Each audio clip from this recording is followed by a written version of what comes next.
of truth. So the things that you like to think are true will not be able to survive here unless they actually are true. If they're not true, they're constantly going to be hit by the torpedo of God's words until you either get frustrated and you leave here because you don't hear things that you like. You don't hear things that are being taught to you in the churches. You don't hear things that you agree with. But this is not a process where I'm looking for your agreements. I'm not looking for your agreements. I'm not looking for your support. I'm not looking for your approval. I'm not looking for your buy-in. I'm looking only for you to listen to what God is saying, so that when these difficult times come upon us, you would have completed that process from the person you were, the person who thinks what you think, into a person who knows what truth is according to the Bible, according to God's will. You would have crossed that vast divide, or you would have brought the two halves of yourself together so that you are a whole person acceptable unto God.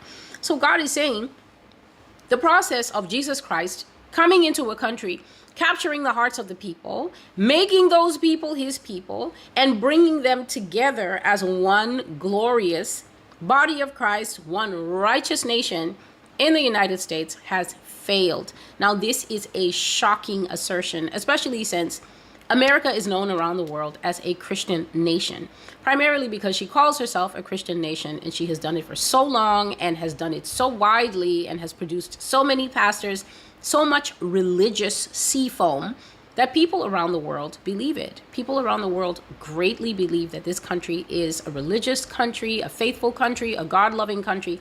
And this is because people around the world have drunk from Babylon's cup of lies. If people around the world actually just sat for 5 minutes and thought, but the men wear dresses over there, and the men have nails, and the men are getting breasts, and the women are cutting their breasts off, and the children wear drag, and the children are very disrespectful, and all their movies show the children ways to disrespect their parents.